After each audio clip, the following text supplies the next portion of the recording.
I hereby call this meeting to order tonight. Let's open up with word of prayer. Oh, gracious Father, we come here tonight to do our business, oh Lord. Just be with us all as we bless you and walk with you, and you comfort us in every which way. We pray for our chairman tonight, who's kind of having some health issues. We pray for him that he gets healed. You heal him, oh Lord, that he's comfortable, not struggling with pain. We just ask you to be with us as we leave here. And, oh Father, we just want you to look out over us. In your holy name we pray. Amen. Amen.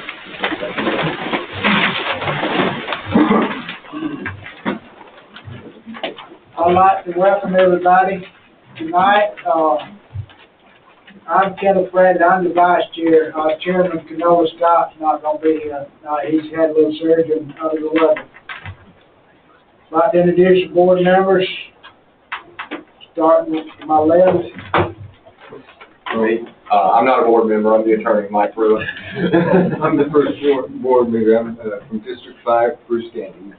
Cynthia Forston, District 3. I'm Kenneth Bradley, District 1. Lee Mitchell, District 2. And William Smith, District 4.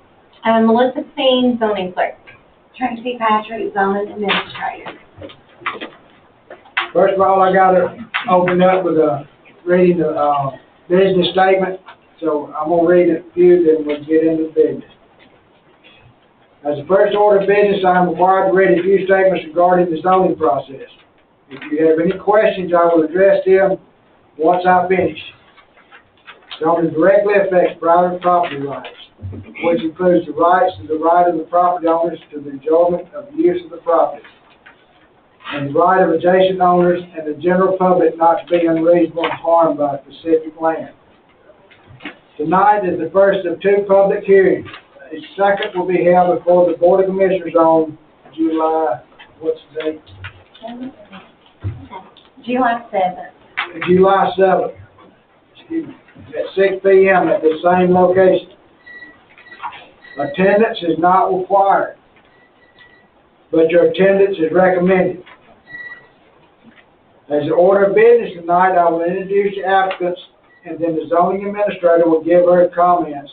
Then the applicant will come forward, state their name and address, and state the reason for their request. You may provide information or documentation supporting the application. Next, the Planning and P&Z Commission will have the opportunity to ask applicants questions. Next, I will open the floor for public comment. Ample time will be given to those that may want to speak for or in opposition of the rezone request. All comments will be addressed to Commission and not to others in attendance. No personal attacks will be allowed. Next, the applicant will be allowed ample time to rebut any concerns expressed by the speakers. At this junction, no other comments will be allowed except by board members. Then I will open a special session of the Planning and Zoning Commission. Then I will ask for a motion to approve, deny, or approve with condition. The recommendation will be presented Monday night, July 7th, to the Board of Commissioners. Does any member of the P&Z need to recuse himself from the question tonight? None. Any questions from the audience? We will now begin our first request. We come up with,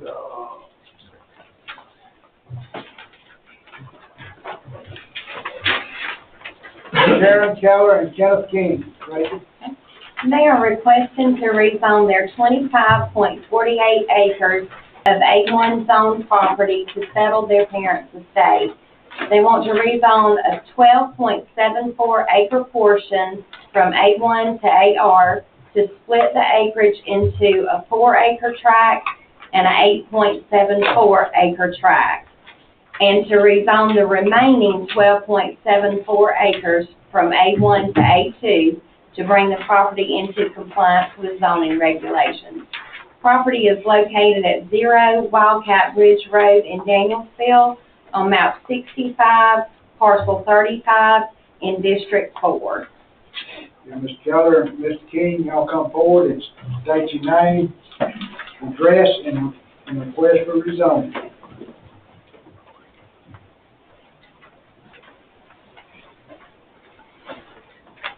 Hi, I'm Sharon Keller, and the address is 0 Wildcat Bridge Road. And I'm Kenneth King, and the address is the same. Y'all, what y'all address? Okay, my address is 239 Fitzpatrick Road, Danielsville. And I'm at 835 Custom Lane, and it's in Winder. Don't hold that against me. I want to come back then. Okay, just, take your reason what the rezone, please. The reason is, this is to settle property that he and I both inherited from our parents years ago. With his portion of it, or half of the 25.58 or 68, he's going to keep it for hunting or whatever they do over there. And then for my portion, the 8.74, my husband and I want to move back to Madison County. And the reason why I'm splitting all 4 acres is hopefully one day that'll be something I can give my daughter so she can build a house over there. That's the plan. Any questions from the board? I just want to know that the road that's going to be going to your property and your daughters and this, it's got an easement. So the 8.74 and the 4 will have an easement. Okay. So, and then there's already an entrance like for his part of it, right? So yeah, we'll have an easement to ours. Okay, so it will extend back to your property. Mm-hmm. Okay. And then the 4 acres will be like kind of closer to the road for, but it's going to share the same easement for me and my daughter. Yeah. But it's going to be on your property. Yes. Yeah. Because we found out there's some kind of stipulation. If we divide it, we don't have enough road frontage. Right. So we're we already have a, driveway put in there, and where we're going to split it, I will grant her an easement to be able to get on her property. Yeah. So there's not an existing one. An existing, like, easement, no. Okay. Yes. Any more questions? Okay, thank you.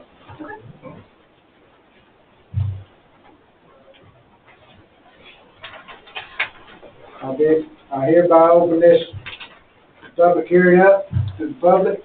Is anybody in favor of this rezone application? Anybody in favor?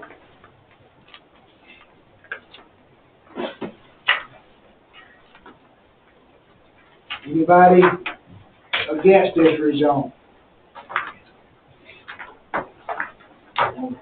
If none possible, I close the public hearing, bring back to the board. A motion to accept, deny, or Mr. Chairman, I make a motion to accept as presented. got a motion by Mr. Bruce to accept it. Second. Wait, Got a second by Mr. Williams. Any discussion? yeah, question. To our attorney over here. Do we need to put condition that the easement be in the condition, as a condition? No, that will be at the plat approval process, right? Yeah. Sorry. Any more discussion? Mr. Bruce? Yes. Yes. Yes. Yes. Yes.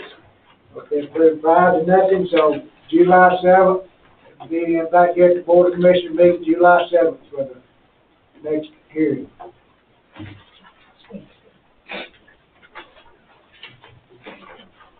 Okay. The next one is Jason McGirt, applicant for Justin DeJarnett. I got that right. And he is requesting to rezone his 6.8 acres from AR to business to operate a small-scale, outdoor-only event venue. The property is located at 1045 Crawford W. Long Street in Danielsville on map 53, parcel 39 in District 2. Hello, my name is Casey McGuirt, and the property address is 1045 Crawford W. Long Street. And we live at, over in Buford, 3799 Sardis Church Road in Buford. We bought this property from Curtis, and I believe he had it zoned commercial right before we bought it, and he flipped it to residential to try to move it faster. And we saw it, fell in love with it, and just wanted, to bring more life to the house and show, what it could potentially be. And we want to have a small outdoor event. It will be on the back side of property, away from the road. And I think that's it. I'm nervous. I'm talking in front of a lot of people.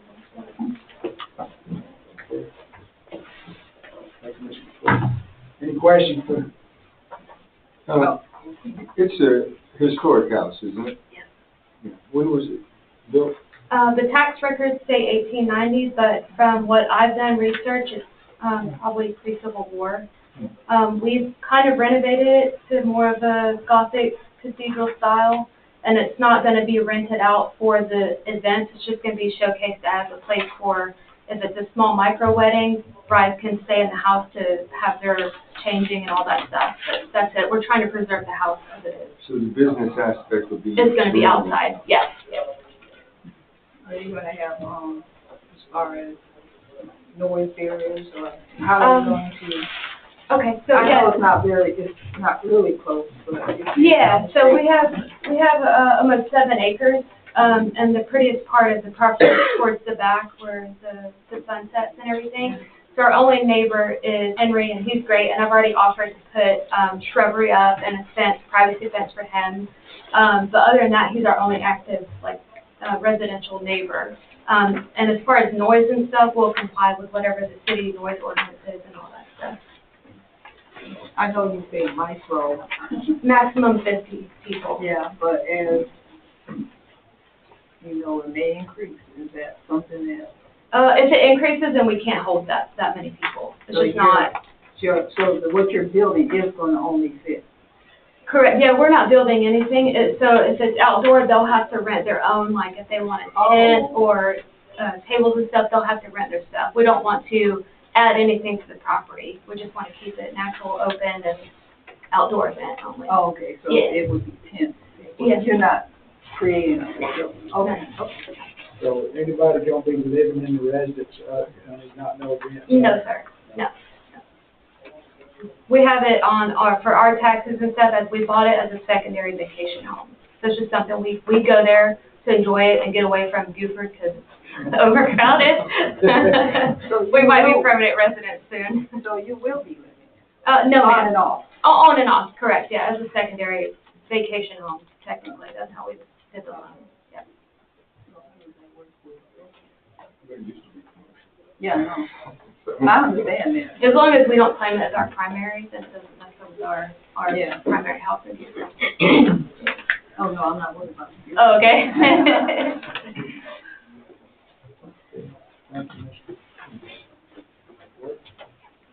Well, it sounds beautiful. I mean, I'm glad somebody's gonna do something. Thank you. We'll also be, for October, we plan on doing a small pumpkin patch, just to reach out and, little activities for the kids and stuff, so. Good.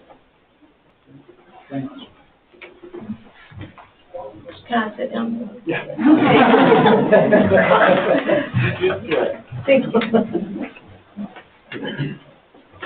Okay, I open this public hearing, ask, is anybody in favor of this rezone request? Anybody in favor? If none, ask, anybody against this rezone?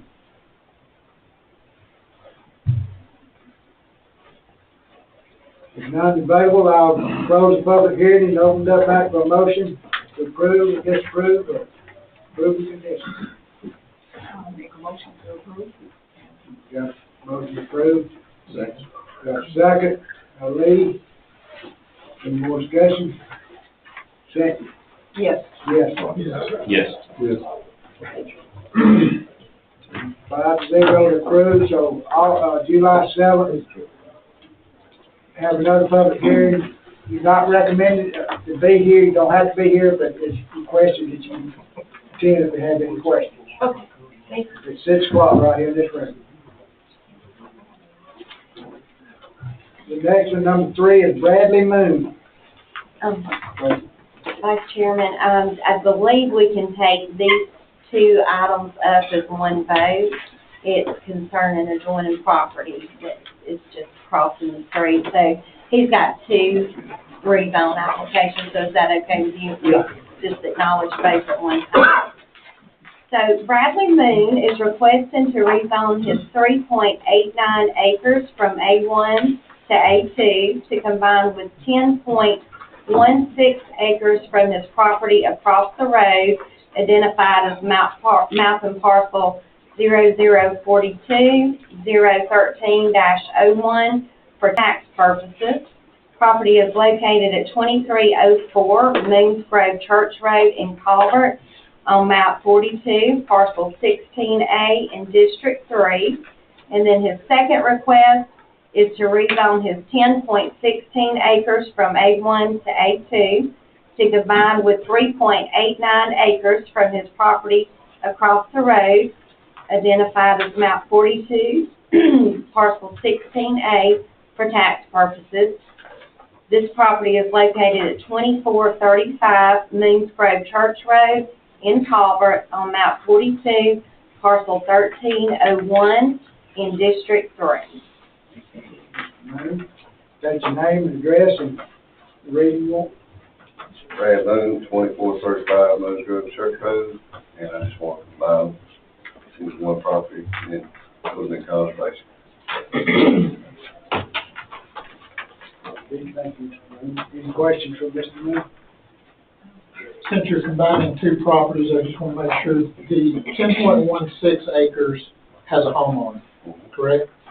But 3.89 does not. So there would just be one home for the entire parcel.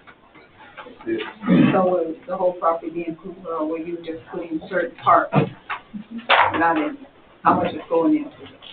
Everything I can put in it, everything I can put in it minus the 2 acres that you gotta draw off on. Okay, my, Yeah, yeah, that's what. yeah. Anything else?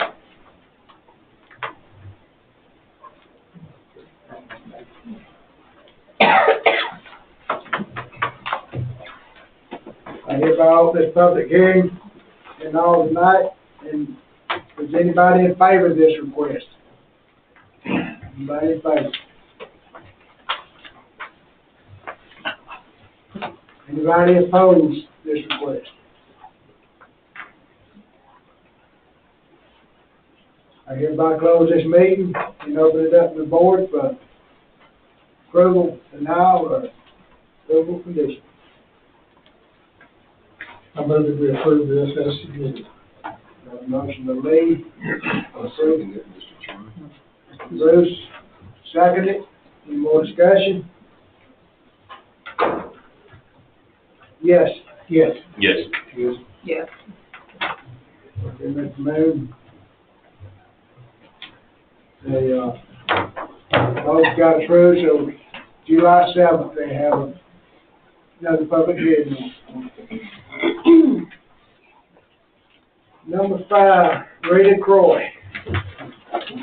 Applicant for Roxy Turpin is requesting to rezone for 7.79 acres from AR to R1 to split the property into one 3.347 acre tract to sell and one 3.474 acre tract to retain to settle an estate.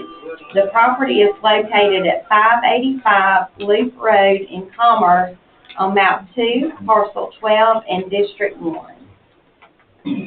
So, state your name and your address. Actually, I'm Roxy Turpin. I live at 493 Reggie Ingram Road, Commerce, it's inside Madison County. State your address. My father was very ill, and my sister lived in Beaufort, and I needed her help with hospital visits and doctor visits and everything. So she moved up here and put a double wide on this acreage. Then, since then, my father has passed, and we just cannot keep up that house. We've got to sell it. And to do that, we're gonna have to split the parcel out. It's the reason we're here.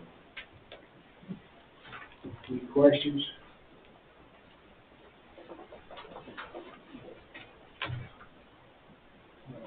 Thank you, Mr. Thank you.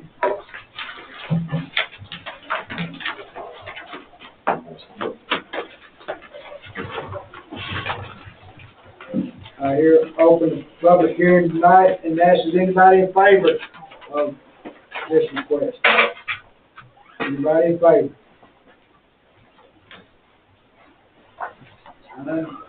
Anybody want to oppose this request?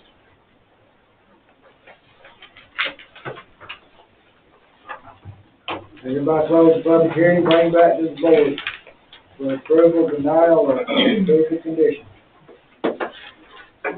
I'll make since it is consistent with the comp plan, I make a motion to approve. You got a motion approved by Cynthia, Second that, Mr. Chairman. got a second by Bruce. Any discussion? Please. Yes. Yes. Yes. Yes. Yes. Got 5-0 to approve this rezone in July 7th in this same room. Request your Thank you, guys. approval. Thank you. Number 6, Scott and Anna Turner. They are requesting to rezone a 5-acre portion of their 23.06 acres from A2 to AR to split to get their son, and the remaining 18.06 acres will remain in the A2 zone. The property is located at 4768 Highway 29 South in Calvert on map 44, parcel 142 in District 3. Okay. State your name and your address and read what rezone. My name is Anna Turner, and my husband Scott and I live at 4768 Highway 29 South, and we want to give 5 acres to my son and his girlfriend, both veterans, and they're going to be building a house. Hopefully, if y'all approve it, they'll be in by Christmas. They've got 4 kids, so it's going to help with, keeping all the kids up. Did you sign in? No, sir.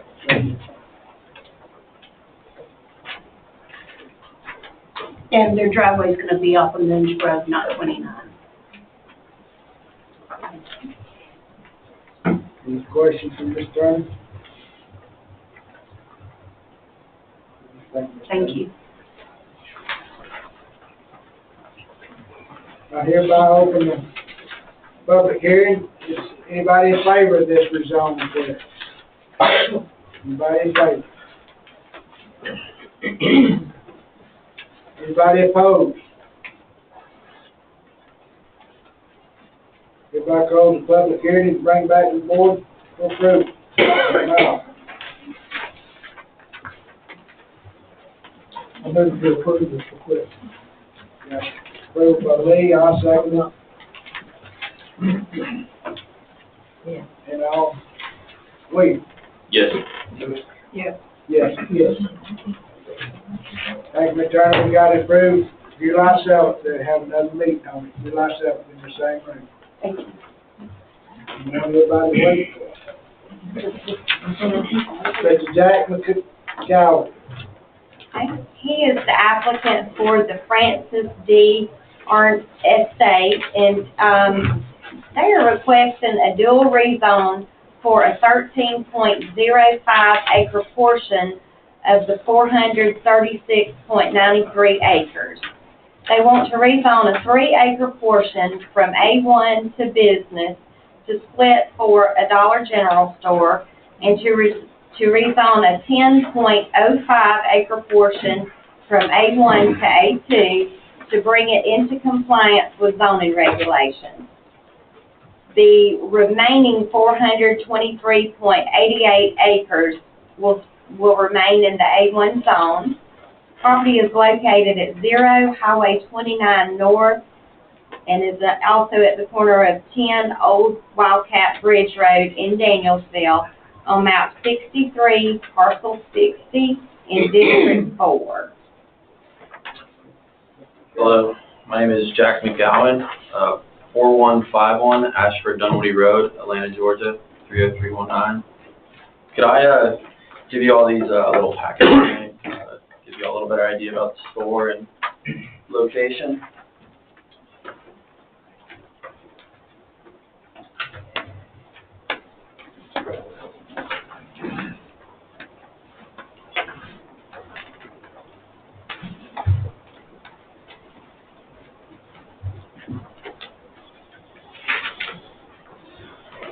So, yes, my name is Jack McGowan. I'm with SW North Danielsville, and we're rezoning on behalf of the Francis D. Arndt Estate. We do not work for Dollar General, we prefer developer.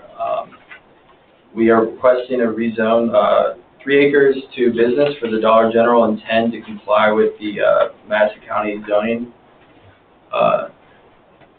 Previously at the site was a gas station. And most recently, in the last 20-25 years, there's been an antique store. It appears to be sitting vacant and dilapidated, and adjacent to it is a dilapidated house and shed that's falling within itself. In this specific area of the site, there's no grocery store option or basic good needs for over 6.5 miles up Highway 29 west or south down 29. As far as the store, it is one of the newer prototypes, a DGP. We 10,640 square feet with 43 parking spaces to meet the county code. You can see it on the site plan there. The access will be aligned, or will be off Highway 29. And aligned with Old Wildcat Bridge Road. Since it is off a state route, we will comply with all Georgia Department of Transportation regulations. And you'll see in there also we have a site distance easement and a 250-foot right turn lane.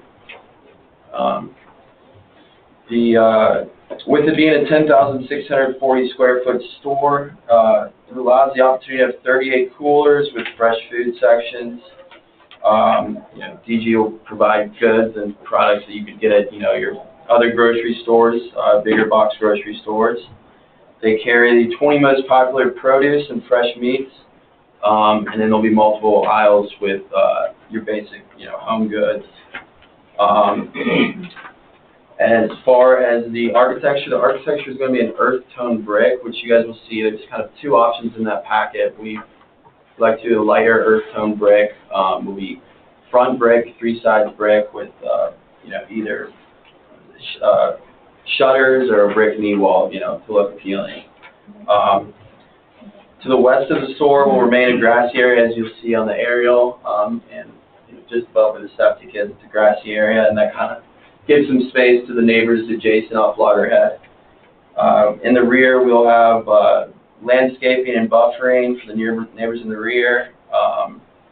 And the store is located off the county. It's one of the county's main highways that goes through it from south to north. Store will be open from 8 to 10 and bring, roughly 10 immediate jobs with construction and then a store manager. Yeah, I think Dollar General is really excited. They'd really be really excited to get a store in this area. I think the community would use it as well. And the rest of the time, I'd just like to open up for questions or rebuttal. Yes, sir. Yes, sir. I don't know if you're aware that a couple of years ago, we went through the comprehensive planning process. Mm-hmm. And one of the things that, and we're living under the guidance that we got from input from the community. And it came across very strongly that we want to maintain the agricultural heritage and rural aspect of the place in which we live. There was a store here at one time. Yes, sir. Stores, we all know we probably should go to a grocery store to buy our groceries. I think probably what we're talking about here is a convenience store. No, sir. There'll be fresh meat, fresh fruits coming in once a week, and large coolers. It makes it more convenient for the residents, correct? Yes, sir. Okay. And would it attract more residents, you think? No, Dollar Generals really only serve the community immediately around them. They will not bring in more traffic. I think it's about 200 or so a week or a day that they bring in. They do not bring in more traffic. It's really just the people going home through 29 and those around it immediately on Old Wildcat and E. Jones and those particular routes. And I think the fact that having it available and convenient is both attractive and also a potential danger. Yes, sir. Thank you. No questions on the board. Have you made any efforts to have community meetings or gather information from the public to see if they're interested or opposed to this in the community? Or is it just, you just targeted this and you were fine for the region? Have you communicated with the community at all? We've been in touch with the Planning and Zoning Administration for quite some time about this, getting it sorted out. It's out of a 430-acre parcel. And this is an area that, Dollar General's been wanting to do a store, as they know that, there's good traffic and tons of residents that, don't have a place to shop immediately in the area. But as far as, going door to door and, asking about it. Or having community meetings to have people come together to give some input? No, sir, I guess that's why I feel we're here today. Okay. Yes, sir. What would the estimated volume of this location be? In terms of visitors to the store? Retail sales.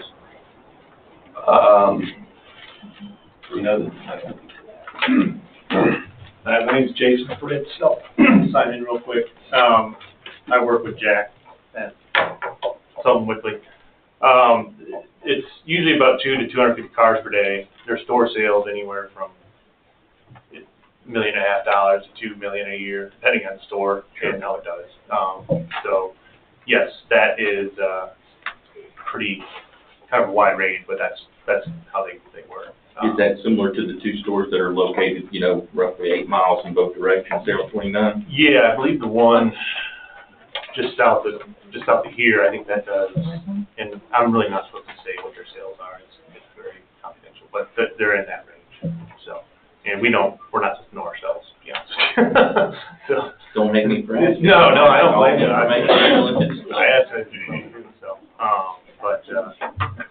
but yeah, if regarding Mr. Mitchell's question about have we had any community meetings, I don't believe we heard that there was any opposition. So when we didn't hear there's any opposition, we probably didn't decide to go have a meeting. But that would be something that we'd be open to if that is something that we feel would be needed. We'd be happy to maybe defer this meeting and come back and meet with the staff, or meet with the neighborhood, if there's a local place we can meet, whether it's here or up there at a church or something like that, to discuss with the neighbors.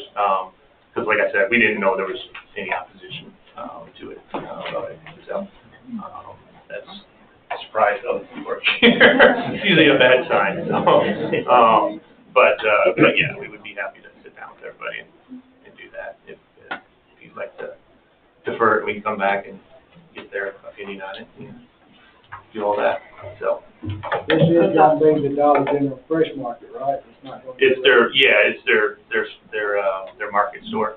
So it's like Jack was saying, their new prototype that has the fresh produce now.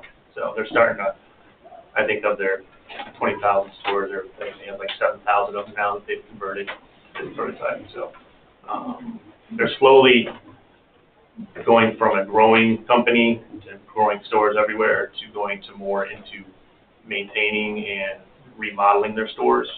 If you read up on it, you'll see that that's the kind of the direction they've been going. But this is a fairly large void in terms of retail up in this area. So we've been looking here for a few years to try to find something. Just now I've brought this one in. So what is a realistic circle that y'all look at? I mean, obviously you're doing this to make money, but I mean, you know, when you've got the proximity, I mean, you can just type in Dollar General. I mean, sure. This is actually a very wide area in terms of a void of Dollar Generals. I think it's 6 miles or so in either direction. So that's a very wide, and it's because it's more rural up there. In urban areas, you can get down to 2 miles radius, somewhere around there. They look at the household population or the density in those areas.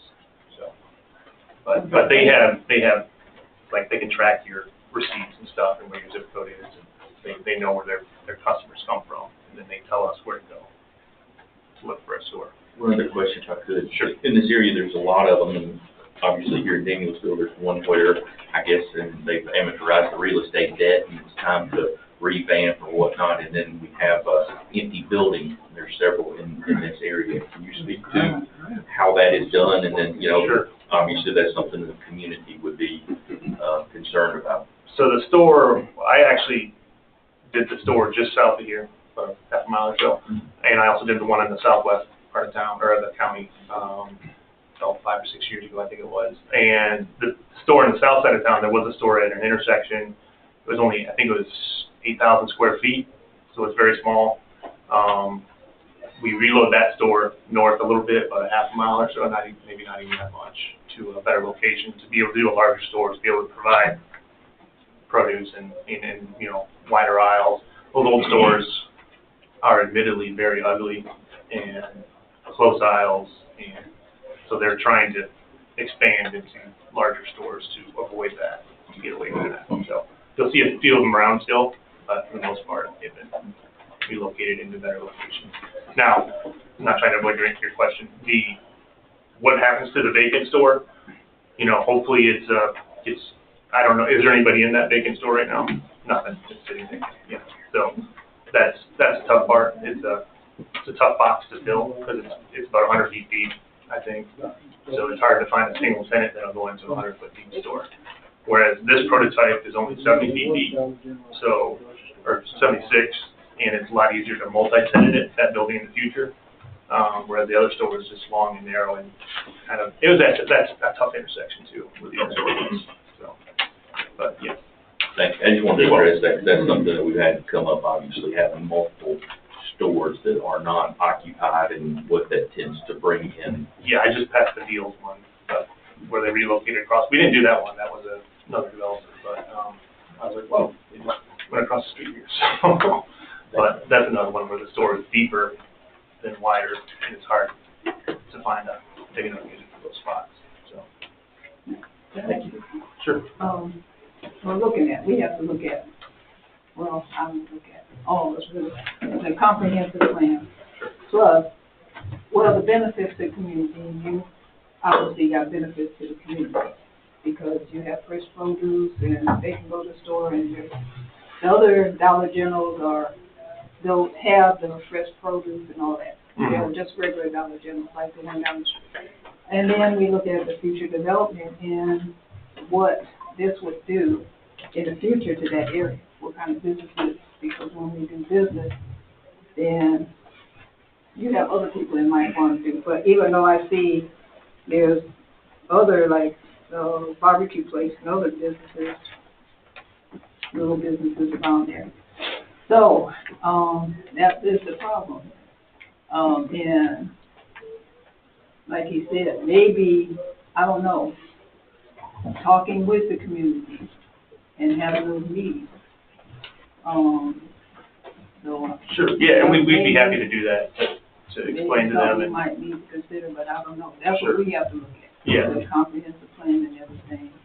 The comprehensive plan, didn't it call for development along the major corridors of Yeah. retail or commercial development along the major Certain corridors? areas, Specific. yeah, Specific for corridors, business okay. quarters, even though, like you said, there's some Yeah. down there. But I know you might be able to talk with the community. Sure, yeah, we'd be happy to. If you would like. Yep. Our Dollar General on 72, if you would like to redo that one. I have nothing to do with remodels. Corporate Dollar General does remodels. We're just the developer. We build the store. You can always remodel them. Yeah, I'll recommend it. I'll do it. No, I'm not kidding. I kid. But yeah, like I said, we'll be happy to have a community meeting.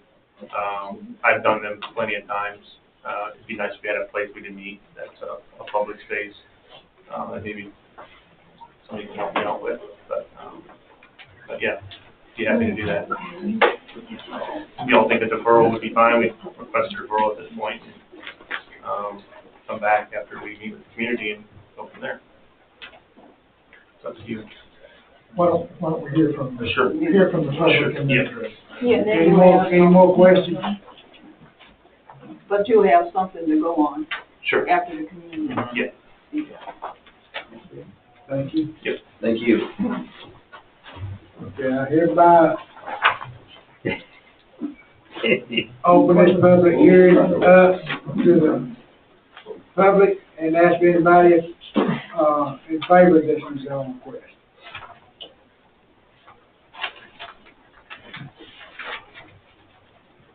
Anybody? Okay, nobody in favor, anybody against this public? Yes. Okay, sir, she was, He can go ahead and talk, I'm just gonna pass out flyers, I'm not. Well, can she get those up? Can she? It's up to you. It's up to the chairman, actually. Would you like them now, or like Tracy just to hold them? just hold on. Thank you. Okay, state your name and address, and sign in, please. My name's Bo Kay. I live at 506 Chastain Road, Danielsville. Approximately 2 miles as the crow flies from this proposed site. I'd like to just make a couple of points. The country store that used to be there has been closed for probably 50 years. The antique store that operated there only operated on weekends, and it hasn't operated there recently. If indeed the area needs another Dollar General, even though there's one in Franklin Springs on 29, approximately 7 miles north of this location, maybe 8, and there's one on US 29 here in Danielsville, approximately 7 miles from that location. So be it. But I'd like to point out a couple of things and suggest that if you do approve it, that there be certain conditions. Number one, it was said that it would be 3-sided brick. It needs to be 4-sided brick. Number two, there needs to be screening, permanent evergreen screening along US 29 so that it's not visible. It's a matter for DOT and the building department what they're going to do about the traffic, but the entranceway and exit way to this Dollar General is directly across from Old Wildcat Bridge Road.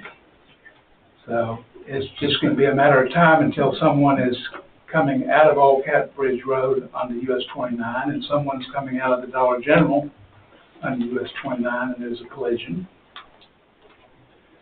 It was pointed out previously that the hours would be until 10 o'clock at night.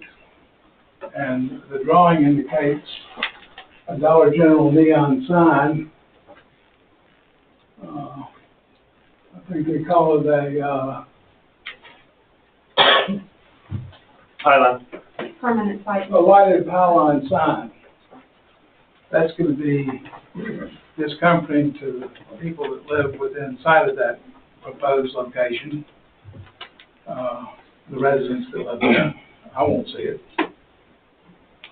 And most importantly, there is a comprehensive plan that was adopted by the county, and it was suggested that the commercial zoning be confined to certain corridors, but it also suggested that the north end of the county be preserved in its agrarian and residential nature.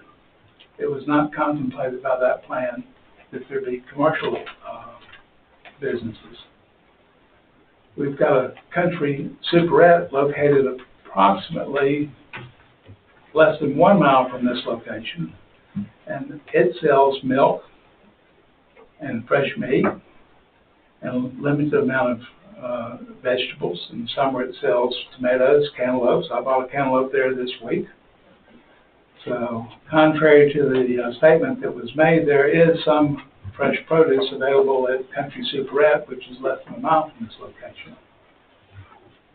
So I urge you respectfully to deny the Dollar General, because we've got 2 of them in close proximity to this one. And I don't think that the north end of the county, where it's agricultural and residential, needs a neon sign lit until 10 o'clock at night.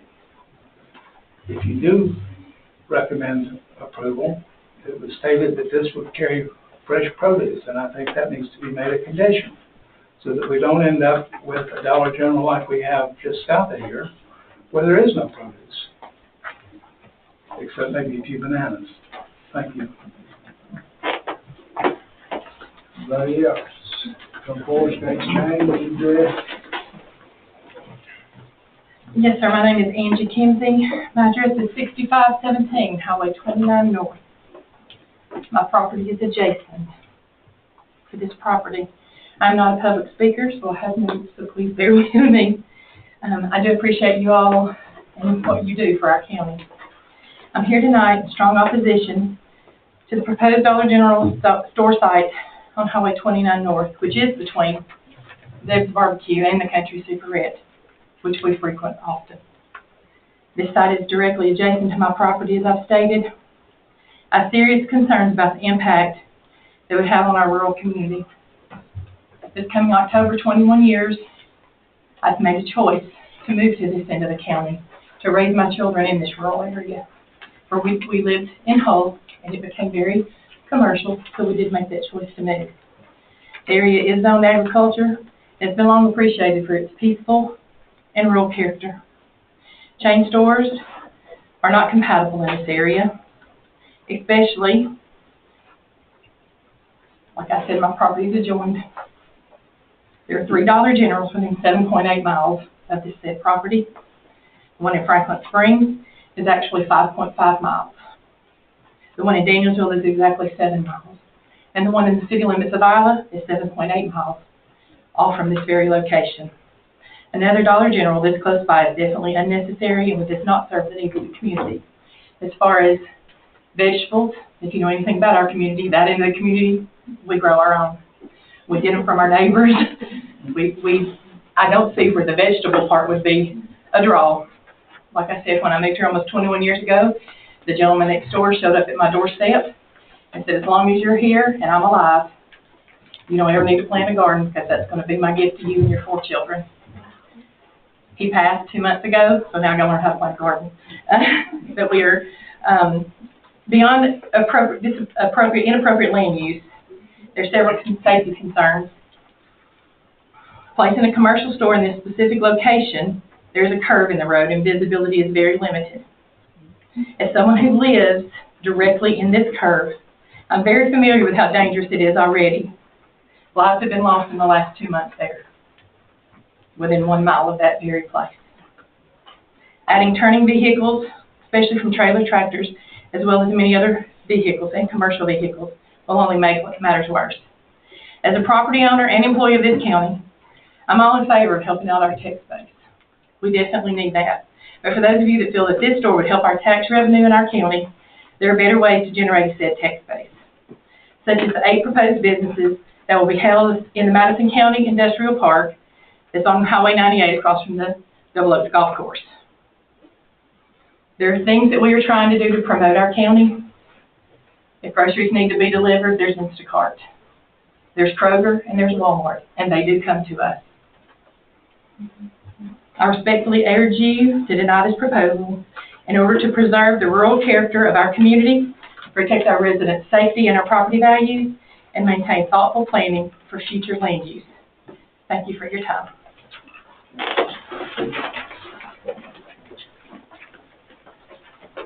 Well done. My name is Butch McDuffie. I live at 1130 Fitzdavis Road in the Shiloh community, not far from where this location is proposed. I would like to speak in opposition of it as well. I have to say thank you to you all for what you do and for recognizing that we worked very hard over the last 2 years to get a comprehensive plan put together. I was actually one of the community members that was helped work on the comprehensive plan with probably 25 or 30 other folks from around our community. I do not believe this location is appropriate for a Dollar General store. I actually brought a copy of the comprehensive plan and the zoning, the future use. The area in the Shiloh community was designated in the comprehensive plan to remain rural. We did look, when we did the comprehensive plan, we looked at corridors where we thought development should go. Those are in the comprehensive plan. We looked at areas where it should remain rural. The Shiloh community is one of the primary ones. We're in north central Madison County. The Shiloh district is roughly, basically, it's from Highway 191 going out of Danielsville north and to where the Broad River Outpost is at the river, and it swings all the way over to Highway 106 north of Isla. And basically the district lines run along Bluestone Creek, and so some of you probably know where Bluestone Creek is along Madison Church Road. Population in that district is only about 4,200 people. And I know that from other things that I do in my life, and I'm very in tune with what happens in the Shiloh community. The businesses that are there, the agriculture is there, the people that are there and live there. This area is not a good location for a Dollar General. I can appreciate what other folks have said. There are a lot of Dollar Generals in the area. There's another one that hasn't been mentioned in Sandy Cross, which isn't that. There's also one, if you go out 191, there's one over in Comer as well. There's quite a few Dollar Generals around. And this is a large corporate entity. If you look up online, they're $40 billion a year. They've got multiple stores in this community, and they're all over the state, and all over our nation. Country Superette has been mentioned. Country Superette is owned by local people. And I think this store will be detrimental to that business alone. They've struggled since the Highway 29 bridge has been closed, and they're working trying to get it replaced. These are people who've lived and done businesses in our community, run this business in our community, taking our community members for many, many years.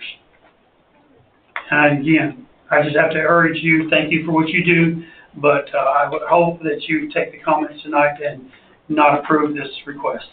Thank you.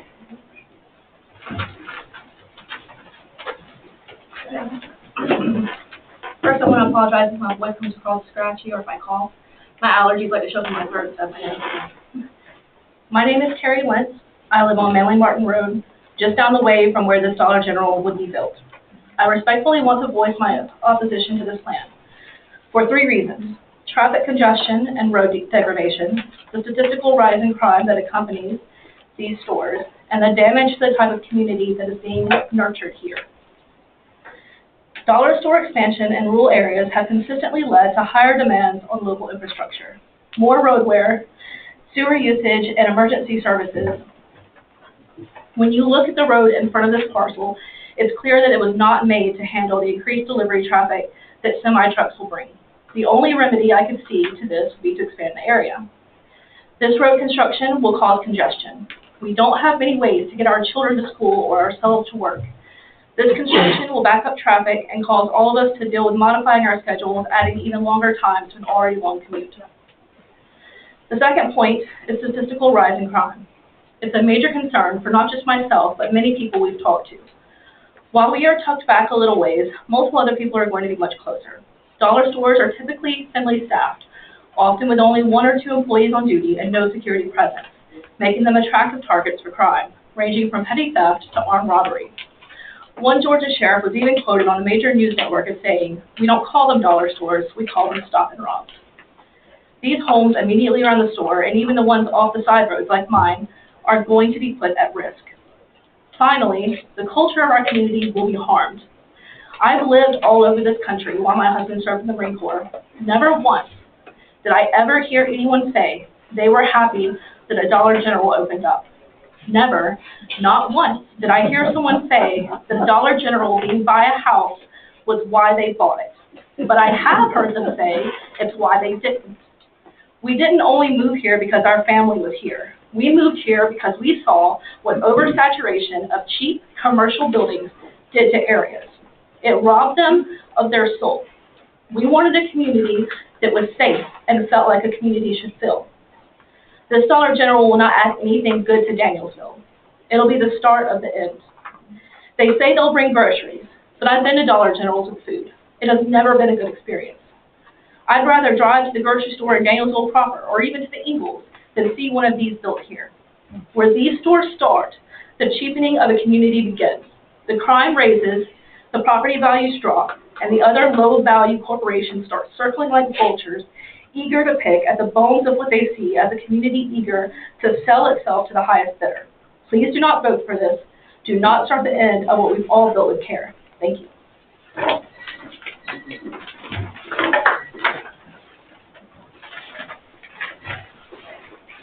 Good afternoon, thank you. I'm Dwayne Dickerson, and I live at 20 Manley Martin Road, and my property is right across 29 from this said property. I got some papers I'd like to give them right here.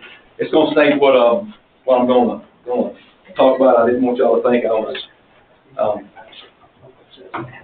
So what you'll have there is the first group of papers is I pulled all the 911 calls from a mile south of my house, which my house is, like I say, is right across. I will see the sign that is on. It's right across the road. And then a mile north of my house.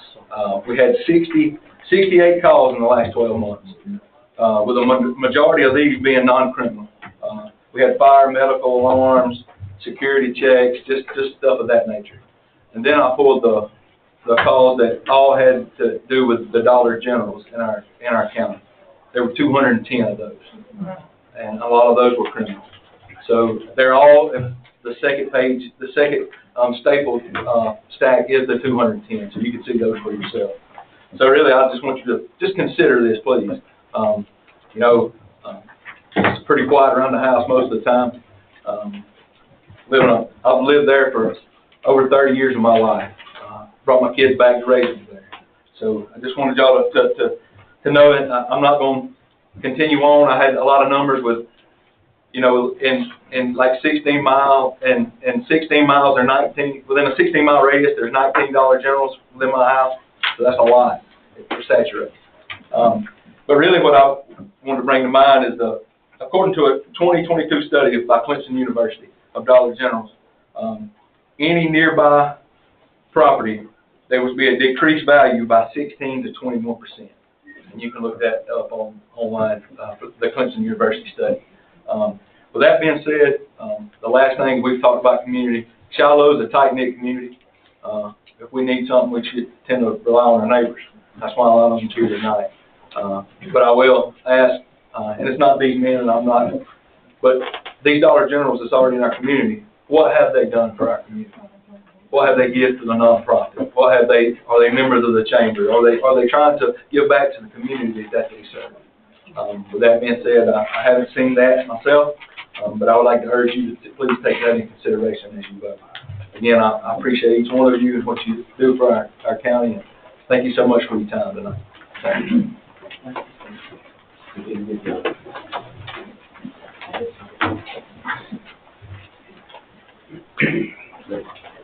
I'm Gerald Johnson, 242 Loggerhead Lane, Loggerhead Road. And this property, my property adjoins the back of this field where they're proposing to put this store. The county's assessing my property at a big value.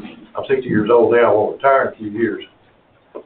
And I hunt on this property, I hunt on the backside of this field, I've got deer stands. It's not what I planned for my future. I bought this property over 30 years ago. It's always been calm, peaceful, it's a nice place.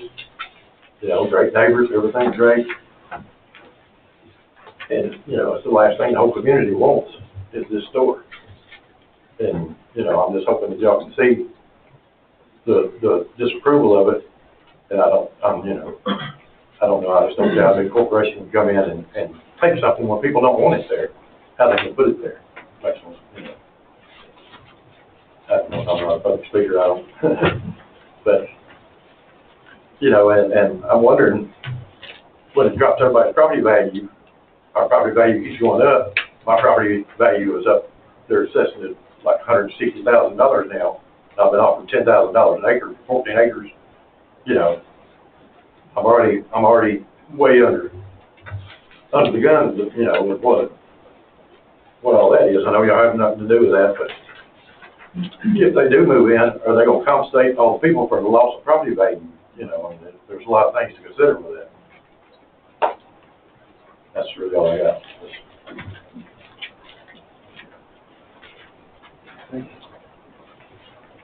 Anybody else?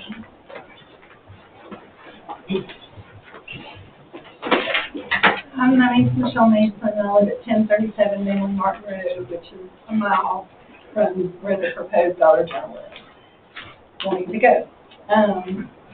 So, my opposition to the Dollar General in the Shiloh community is this. I think the operative word here is community. I have lived in the Shiloh community for 12 years with my family on our farm. The definition of community is a group of people living in the same place, having particular characteristics in common. Our community supports our small mom and pop businesses such as the Country Superette and Zed's Barbecue, to just name a few. We have 3 Dollar General stores within a 7-mile radius of the location, one of them being in Danielsville, Allen, Franklin Springs. I've attended most of the comprehensive planning workshops across the county, and not once did I hear citizens state that they wanted businesses in every area of the county. What I did learn from the meetings was that most citizens wanted to see any development of businesses in already established areas such as Hull, Danielsville, and Isla, Colbert, Carlton. Not once did I hear the citizens state that they wanted development in the community areas that were already designated as rural. Although growth may be inevitable, I think it's the responsibility of our citizens, our commissioners, our planning and zoning department to protect our citizens for future development. The desire of the Shiloh community is that we protect the sense of community and support the already established businesses that are there. The Dollar General stores that are already established in Madison County are in locations that I would consider already developed areas, such as Danielsville, Hull, Comer, Isla, and Colbert. The anomaly to this description is in Isla. Isla has 2. And if you've been by the second one that's at the end of Moons Grove Road, you can barely see it because it's all grown up. There's so many trees and everything in front of it. And that particular Dollar General, there was a big fight not to put it there by citizens. However, our planning and zoning and board passed that. But as you can see, the experience is not well when you can see how disoriented it looks in our county. I would ask that you consider that you only allow the Dollar General stores to be in the already developed areas and protect the Shiloh community and other communities in Madison County for future development. I respectfully ask you to consider all that you've heard here tonight, and I thank you for all you're doing for our community. Anybody else?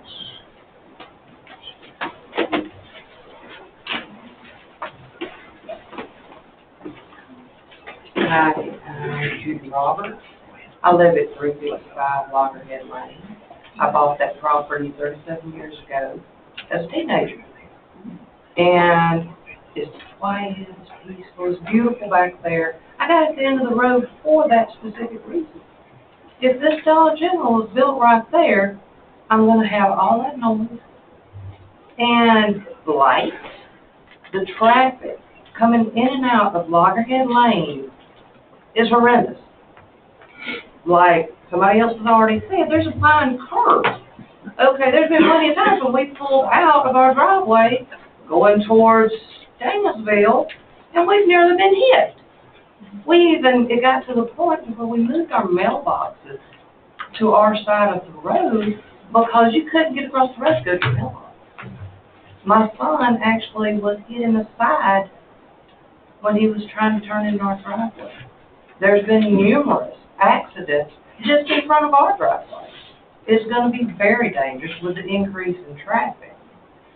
And then, not to mention the fact that, okay, this may not have any bearing, but it does to me. It's a concern with me. Okay, we've got this big parking lot. We've got these big semis coming in, diesel fuel. We've got cars parked there, coming in and out all day long. You've got gasoline residue, oil residue, you know, the tires. Even tires leave a residue. You've got copper, chromium, lead. All right, then you have a storm. There's a washout. All of that has to go somewhere. Okay, I know the EPA or whatever it is, they have certain regulations now, but you can't stop it from seeping into the ground. Everybody in my area, I know for a fact, have wells, personal wells. It's going to get in our water, our drinking water. That's poison. That is poison. I have this beautiful spring-fed branch behind my house. Well, we call them a branch, a little stream, you know. My children grew up playing in it. All right, if they run that off in there, they're going to contaminate it. We have used that as a source of water before, when in need, like when we didn't have power. And that's going to be contaminated. We have wildlife. There's beautiful wildlife back there. We also hunt. We deer hunt for food. It's going to push the food source out of our area. If it contaminates my creek, what about our animals that drink from that creek? What about the wildlife? It's just, I don't think this is a good idea for our neighborhood. This is not what we want. We want our peace and quiet. If we want to go to Dollar General, I looked it up on Google Maps. 5 miles towards Royston, I'm at Dollar General. 5 miles, maybe a little bit more, towards Danielsville, Dollar General. We also have a marketplace for fresh vegetables. We also have Country Superette, fresh vegetables, all kinds of things, everything we need. If going down the road a little piece, you can go to Food Line and another Dollar General plus 2 more Dollar Generals. We really do not need another Dollar General in this area. Now, like somebody else said, the light. Now I'm going to be seeing that light too. I'm behind all of this. Yeah, you're saying, well, you're not going to have to be right there on it, but it's still going to be a bother. But I really am worried about the groundwater being contaminated. That's just not something anybody wants. And I would really appreciate it if everybody would just consider that when making this decision on this rezoning. Thank you.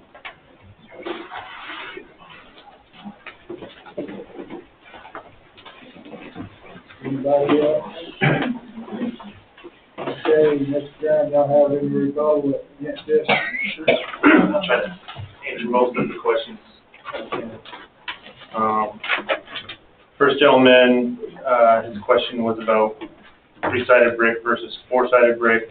Yes, it would be 4-sided brick on the building. So it'd be all 4 sides. We can make that a condition. That would be fine by us. You mentioned evergreen screening along Highway 29. kind of going along the lines of a lot of the visibility concerns they had. You don't want a lot of trees along the frontage of your property, because when you try to pull out of the driveway, you have to look around the trees and the evergreens. So we would do shrubs along the frontage, 2 to 3 foot high shrubs, something along that line. But GDOT won't give us, if we don't have the visibility, it's like 1,500 feet in either direction that you need for a highway of this speed. So we would be fine doing some landscaping and shrubs above what the county requires. Be happy to make that a condition.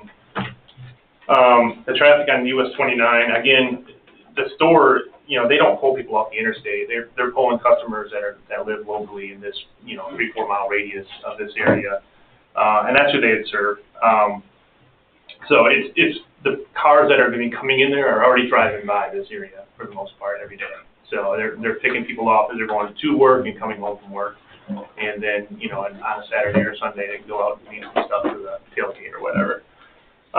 The signage, it's a pylon sign. It's about 8 feet tall, 9 feet tall. It's internally lit. It's not like the lights that come out and flood everything. It's an internally lit light.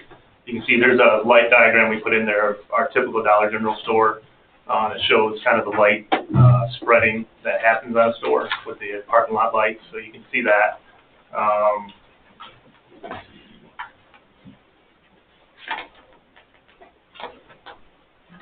The fresh produce as a condition, that would be fine by us, to have that as a condition.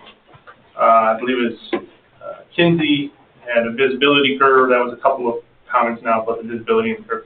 We have to meet GDOT's site distance requirements. We can't not meet them, and they are very stringent requirements. We have to do a study that shows visibility. We have the visibility for a 55 mile per hour highway for cars coming in and out of that entrance. So even if there was no comment made about it today, we still have to go abide by it. We still have to get GDOT, and they're tough to deal with, but they've dealt with them. They're very stringent. So that's why we have clearing easement on the remaining property that our seller owns to clear that curve where that area is, to grade in it, and to clear those trees so that we can increase the site distance. We would be fine. There's a condition that says we have to meet GDOT site distance requirements if that's, helps ease the concerns. But we wouldn't be able to get a permit anyway, even with or without them. We are doing a decel lane, so that's going to help ease traffic in and out of it.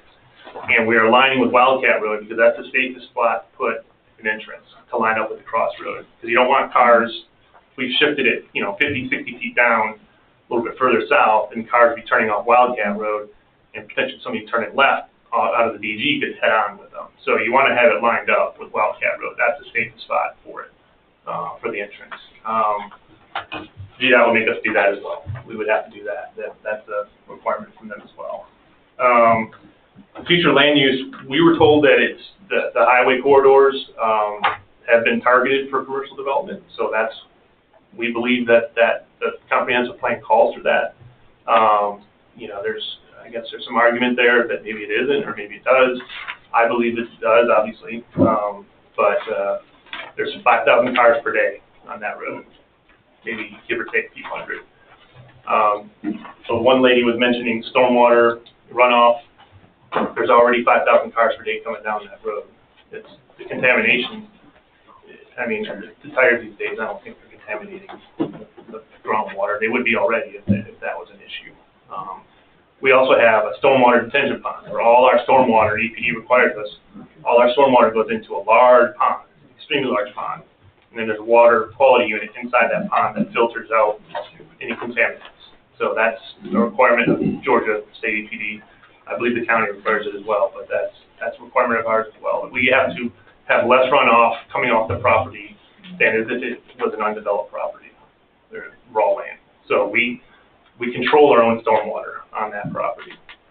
The crime and traffic, and dealt with traffic. The crime, I have a hard time, but I think some of the crime stats are from more urban areas where people are, shoplifting, major crime that's attributed to it. People that are shopping there that are from this area seem like good people. I doubt that it's going to be an issue up here. But they have had issues in the past.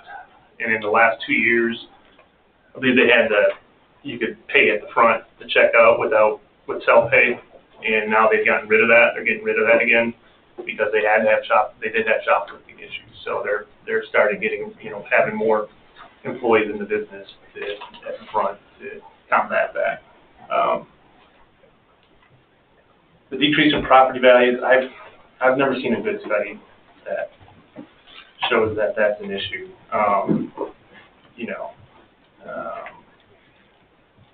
Giving back to the community, I believe it was Mr. Martin.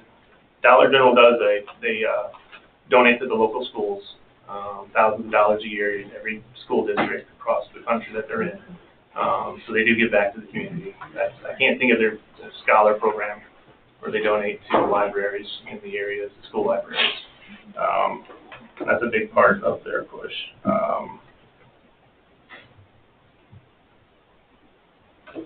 And, I know there's a lot of people here that are against it, but Dollar General knows their customers, and there's a lot of people in this area that are going to go to this store. It's going to do well.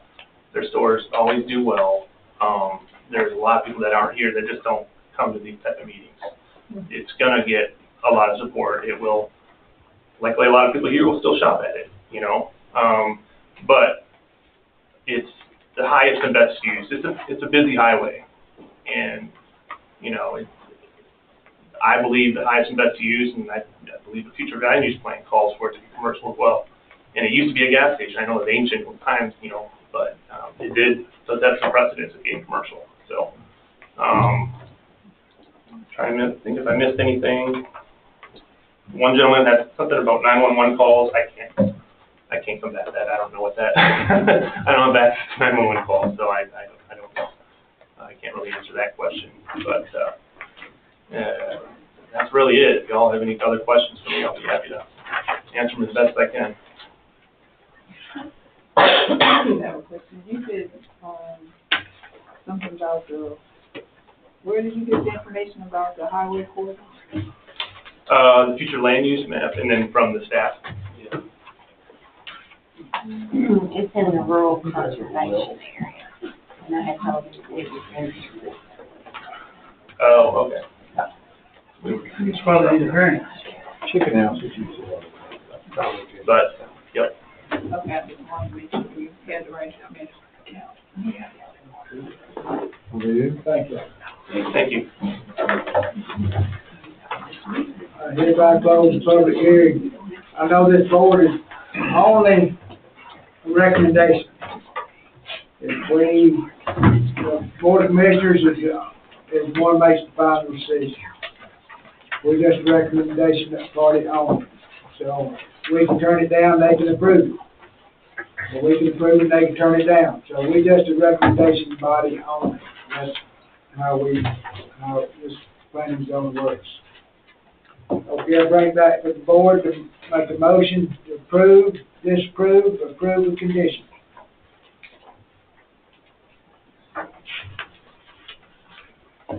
Mr. Vice Chair, I'll make a motion that we deny this request. Got a motion to deny, second. Got a second. Any more discussion? Bruce? Yes, I know. Yes, would be.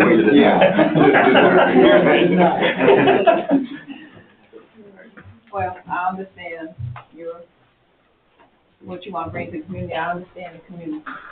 If they want to keep their local, they say they have everything that they need, and I have to go over and know, but you're welcome to come to Stephanie.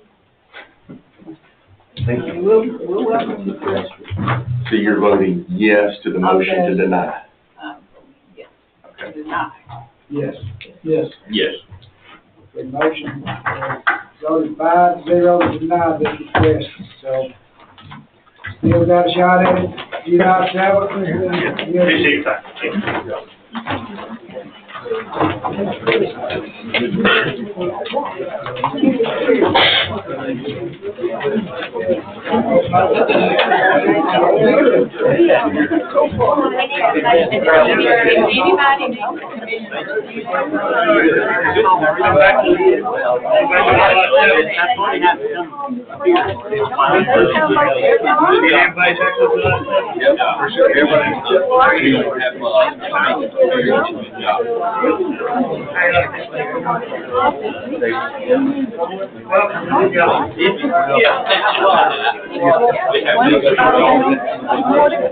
Yeah.